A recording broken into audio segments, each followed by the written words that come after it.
Cuando somos niños somos muy creativos, porque todos nacemos con la capacidad y con la creatividad y tenemos ese don muy desarrollado y somos muy curiosos y preguntamos y buscamos donde y vemos cosas que los demás no ven. Bueno, el niño es muy observador también. Y resulta que cuando entramos en la escuela y después en el secundario o vivimos en una casa o en una familia donde hay reglas muy estrictas o muy rígidas, resulta que toda esa creatividad se va perdiendo, se va limitando, porque se valora más la obediencia, el respetar las reglas, las normas, el no salirse de lo convencional, el no preguntar cosas indebidas o cosas que están fuera de lugar, el no cuestionar cosas.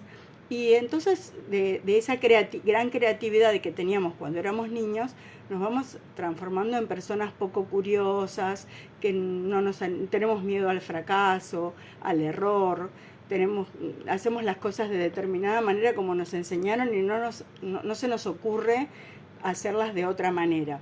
Y así nos transformamos en la adultez en personas bastante estructuradas mentalmente. Pero existe una gran contradicción porque cuando esa persona que era creativa y pasó a ser estructurada entra al mundo laboral o se transforma en un emprendedor o trabaja en relación de dependencia, lo que fuese, las organizaciones y las empresas les empiezan a exigir otro tipo de modelo de pensamiento, que es un modelo de pensamiento más crítico. Empiezan a necesitar personas creativas que resuelvan problemas actuales, personas que se adapten a las distintas circunstancias o que puedan trabajar bajo presión sin ningún problema o que puedan imaginar nuevos escenarios o analizar las cosas de distintas perspectivas. Pero resulta que todo eso se nos perdió a lo largo de 10, 12 años, 15 años de escuela y de padres que nos han metido en la cabeza ciertas formas de comportarnos. Bueno, entonces, ¿qué es lo que pasa? Le cuesta mucho a las personas adaptarse entonces a esas situaciones. Son pocos los que se pueden adaptar, por ejemplo, a trabajar en equipo.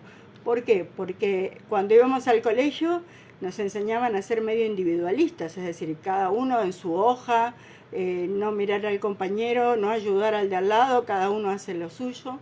Pero resulta que cuando vamos a una empresa, hace falta trabajar en equipo, es fundamental, o tenemos que guiar un equipo para lograr objetivos. Entonces, es cuando tenemos que desaprender lo aprendido y volver a aprender otras formas de pensamiento.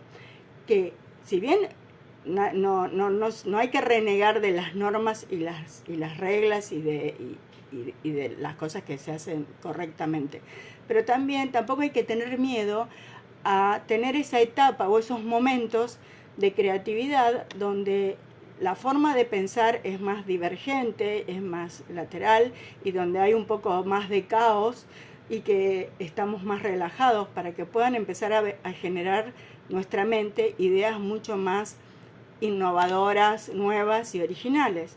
El problema es que cuesta mucho entrar en ese modo creativo mentalmente. Recuerdan que habíamos hablado que el cerebro tiene dos hemisferios, el derecho y el izquierdo. El derecho es el que maneja más la parte creativa, la parte de imaginación, el ocio, mientras que la parte del hemisferio izquierdo trabaja más lo racional, lo lógico, la información más dura, lo que sería la gestión del cambio, de los tiempos. Pero resulta que a veces necesitamos este modelo de pensamiento racional y a veces necesitamos el pensamiento creativo. Y tenemos que aprender a usar ambos y no a dejar uno de lado. Que seamos creativos no es malo, es bueno, es excelente y es una capacidad y una competencia que hoy en día la están buscando en todos lados, porque los cambios son demasiado rápidos y necesitamos soluciones rápidas también. Y cuando uno tiene una mente creativa y empieza a volver a ser creativo, vuelve a ser una persona curiosa, vuelve a ser una persona que más observadora, que analiza las cosas desde distintos aspectos, se pone en el lugar del otro, escucha más a los demás, analiza las cosas con distintas perspectivas, acepta opiniones de otros diferentes sin ofenderse y sin sentirse herido, al contrario, las toma como aprendizajes muchas veces.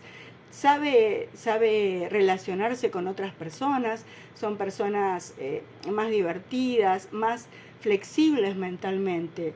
Y eso es fundamental porque estamos viviendo épocas de mucho estrés también y de mucha presión, y si uno aprende a tener una mente más adaptada a situaciones difíciles, por supuesto que los resultados van a ser mucho mejor.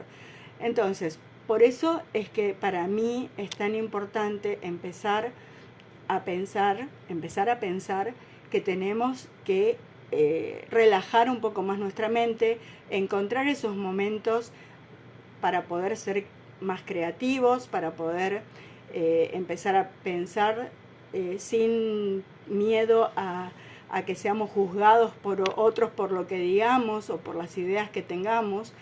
Y bueno, y así ir aprendiendo a adaptarnos al mundo que nos toca vivir, ¿no es cierto? Además, piensen, algo muy importante con respecto a la creatividad. El error es una de las partes más importantes de la creatividad. Sin fracaso no hay éxito, dicen. Y recuerden el caso de los grandes inventores, como por ejemplo Thomas Edison. Él se fijaba ciertas cuotas de inventos cada 10 días. Por ejemplo, él decía que cada 10 días él tenía que crear un invento pequeño y cada 6 meses un gran invento. Y así fue que, forzando su mente a generar ideas nuevas y a ser cada día más creativo y a buscar soluciones y nuevos inventos y nuevos productos que sean útiles para la sociedad, creó o patentó, mejor dicho, más de mil inventos, que muchos de ellos, por supuesto, son útiles hasta hoy en día. Y en el camino, por supuesto que hubo muchos inventos por los que no dieron resultado o que fracasaron o que las ideas no fueron buenas. Pero cuando nos agarra la inspiración, nos tiene que agarrar trabajando, no nos puede agarrar durmiendo. La inspiración nos tiene que agarrar tratando de generar algo. Entonces, seamos conscientes de eso, y si uno es consciente, va a empezar a poder cambiar pequeñas cosas todos los días. Así que en el próximo clip que hagamos o video, les voy a empezar a dar algunos ejercicios ya más bien prácticos para empezar a aflojar nuestra cabeza y empezar a ver cómo todos los días podemos generar una pequeña cuota de ideas nuevas, innovadoras y sobre todo de dónde vamos a sacar esa información. Así que a tomar un cuadernito, lápiz y papel, porque vamos a empezar a anotar y a escribir todo lo que se nos ocurra y pensamos. Así que gracias por escucharme y nos vemos en el próximo clip. Hasta luego.